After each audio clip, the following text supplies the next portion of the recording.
Sanibonani, igama lami nguPhakamani ngawasibiya isibongo. Nike nangibona ey'nkundleni zokuxhumana ku-Facebook. Ngibhala nge-story sami lo othandiweyo wami engishisa nge-acid. So bengizobona bakathuleleni lapho ukuthi baxoxisana ngendaba ye-story sami. Ofuna ukusazi kabanzi engaya ku-YouTube kuThuleleni TV. Engasithola khona i-story sami. Ngiyabonga. Wala bafethu shapho kunjani? Ngithembe ukuthi-ke ni-grand, ngithembe ukuthi-ke niyaphila. Makuthi-ke mhlawumbe usanda kusijona kuyona le channel usuku lakho lokuqala uhlangana-ke nale channel kule video locela wenza kanje, u-like i-video bese-ke uyasubscribe kuyona-ke i-channel. Bafethu, mawuthi-ke mhlambe usondelene no-Facebook, Instagram, TikTok, Twitter kanjalo-ke no-YouTube, ngicabanga ukuthi udaba lalumfo udaba oke wahlangana nalo ngoba simbona umfowethu enje. Umfowethu not ukuthi mhlambe lento yenzeka eseyingane, but lento-ke yenzeke nje 2022 lesimo asekusona njengamanje. Umfowethu ebekade enje, umfowethu ebekade-ke enje. Okungiphatha kabi kakhulu bafethu, lolu daba lubuhlungu. Ibuhlungu ngale ndlela le. Cabanga udaba mali ibuhlungu kumuntu ongamazi lo muntu. What about ifamily yakhe? What about abangani? What about abantu abamaziyo? Ngoba umfowethu esenje ngeke ngiqamba amanga. Ayisekho into oyibonayo kuyena engakwenza ubuyele ingqondo ukuthi usibanibani ebenje, ukuthi ebenje. Ayisekho into oyibonayo kuyena njengamanje lesimo asekusona omunye umuntu. Kuzoyithatha isikhathi ifamily kanjalo nabantu abamaziyo ukuthi bamjwayele. Yes, sebemjwayele, ngicabanga ukuthi sebemjwayele, but kubathathe isikhathi ukuthi bajwayele omunye umuntu, sekuwomunye umuntu. Bafethu, into engiphatha kabi kakhulu kunabafethu lento le asebenza Ihlaya. Cabanga Ihlaya olenza ngalo mfowethu leselibona ifamily yakhe. Cabanga ukuthi kubuhlungu kanjani. Kule post engeke ngayibona ku-Facebook, post ebibhalwe umuntu wesifazane.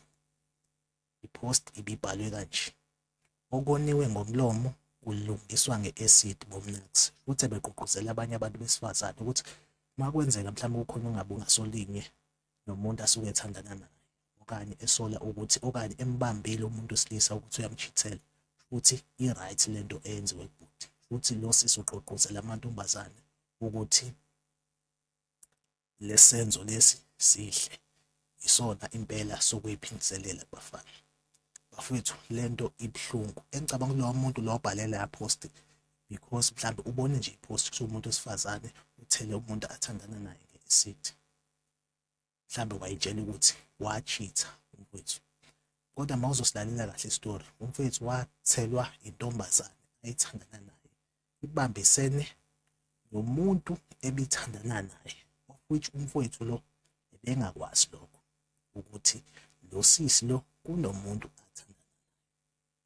Ngokusho kwakho bafu, usola ukuthi lo muntu okubaba wengane yale ntombazane eyamthela nge-acid bebambisene naye ubaba wayo, because futhi ngoba ethanda usisi ethandana nalo mfowethu ebevele ethandana nobaba wengane. Usola ukuthi ubaba wengane wabamba ukuthi usisi uthandana nalo mfowethu Phakamani. So kwase kwakhiwa itulo lokuthi ngcono abulawe. So usisi ipost njengoba esenza ijoke because akazange vele asifunde istory. Wazi ukuthi umfana mayidelwe umuntu wesifazane usuke umfana echithile, kanti akusinjalo. Bafethu, lento ibuhlungu kakhulu. Lento ibuhlungu ngale ndlela le, especially thina-ke esimaziyo mfowethu. Mfowethu ngiyamazi, besihlala nangandawonye othi ngathi emagwaveni, sike sasebenza futhi ndawonye. Njengoba esenje angeke ngiqamba amanga, ngibona omunye umuntu, but kuzomele ngamukele cause isigameko sokwehla kwalesi sehlakalo lesi ngasibona, kwangiphatha kabi, and futhi angeke ngiqamba amanga, ngisitshelanga ukuthi uzophila. because lo muntu i-acid yafakwa ngaphakathi emzimbeni, waphuziswa yona, waphinde wachathwa ngayo, echathwa uyena umuntu wesifazane. So engicabanga ukuthi kuze kufike laphana ekutheni amthele nge-acid is because iplan yabo yayingasasebenzanga. Engicabanga ukuthi iplan kwakuwukuthi nje achathwe nge-acid, aphuziswe yona bese efela ngaphakathi, of which kwane-delay-ke.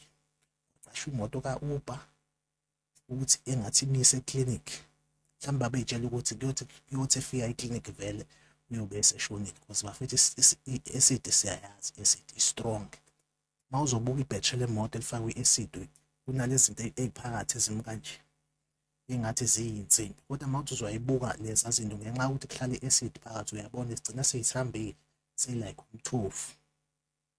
Okusho ukuthi i-acid i-strong ngale ndlela ukuthi nensimbi iyakwazi ukuthi i-affect. What about ubuso? What about umzimba? What about ingaphakathi? Kwethu ngaphakathi iyamosha kangangokuba akasathwelethi ngendlela, senepayipi nesigubhu atholetha ngaso, of which lo muntu ufe ephila lo muntu. Impilo yakhe isinzima ngale ndlela, isinzima ngale ndlela exakayo. Baningi-ke abantu abafisa engathi mhlawumbe ngangcono ukuthi washona kunale mpilo ayiphilayo, kodwa bafethu impilo whenever ukuthola i-chance yokuthi noma ubususekufeni waphinde waphila, ngicabanga ukuthi umnikazi wodaba uyakujabulela ukuthi uyaphila, uyakujabulela ukuthi uyaphila. uNkulunkulu umnikele i-chance yokuthi aphile. So bafethu mase yenziwa ihlaya lento bafethu kubuhlungu kakhulu. And futhi ngiyakuthandazela ukuthi lama jokes lawa asenziwa ngumfowethu angafiki kwifamily yakhe, angafike futhi kuyena umfowethu, angafiki. Baningi impela abantu bafethu abayenza ijoke le, baningi abantu abayenza ijoke which akukho right, because uyenza nje ijoke awusifundanga istory okanye awubukanga istory umfowethu, because kuma-interview aseke wawenza umfowethu uyachaza ukuthi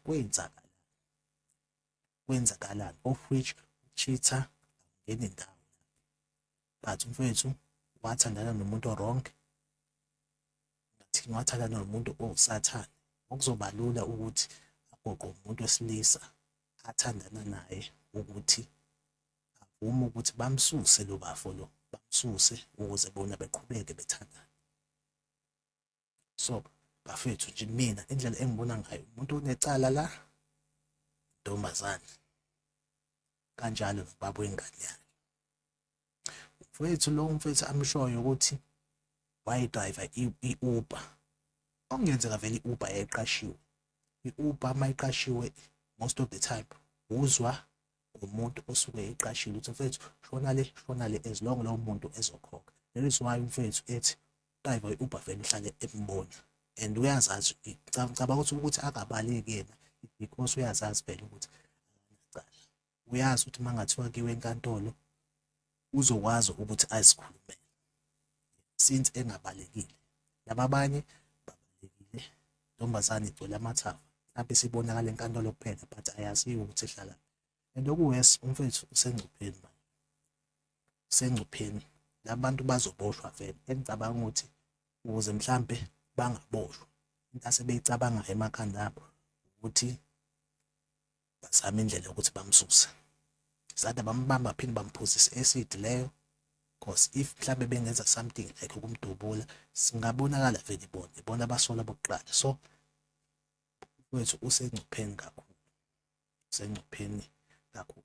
Wethu engicelayo kunina, ngicela nibuke istory sakho umfowethu ukuthi walimala kanjani. Akhona ama-channel ku-YouTube engike ngawabona wethu echaza istory sayo kuwona. Uleleni TV noDawud Phungula if ngingaphazami, Dawud Phungula noma bengibuka ku TikTok, but I'm sure ukuthi ku-YouTube channel yakhe upostile lokho, Dawud TV ZA. Yeah, cabanga ukuthi ungalibuka khona udaba lakhe uphelele. Mhlambe mawukuthi nawe ubusuqalela ukwenza ijoke, mhlambe uzobuyela nganene ubone ukuthi akuyona into yokwenza ijoke. So bafethu bafethu asimsupport njengamanje kumele athole ijustice. Lesimsupport if sinamandla ukuthi si-attend enkantolo mhlawumbe makuthethwa icala lakhe singakwenza lokho. I'm sure ukuthi njengamanje akekho umuntu ongasesayidini lentombazane. Akekho umuntu osesayidini lentombazane. Umuntu osazi kahle istory akekho osesayidini lentombazane. Akekho futhi osesayidini nababa wengane yentombazane. Ngicabanga ukuthi bonke abantu basesayidini lami mfethu. Kodwa abantu abasazi kahle istory, vele if uzoyitshela ukuthi umfethu uchithile, that's mean istory awusazi, wena ungaba sesayidini kasisi. Yes, bafethu uthando lisenzisa bafethu imanga senzisa imanga, kodwa lokhu kwe-acid kokubulala umuntu nge-acid bafethu is too much. It's too much. Bafethu ivideo yami ake ngiyibambe la. Cabanga ukuthi mhlambe ikhona i-message oyitholile, ikhona i-message oyitholile. So make sure uyayilike ivideo, uyasubscribe kuyona i-channel. Mina nawe asihlangabezane kwivideo elandelayo. Bye bye.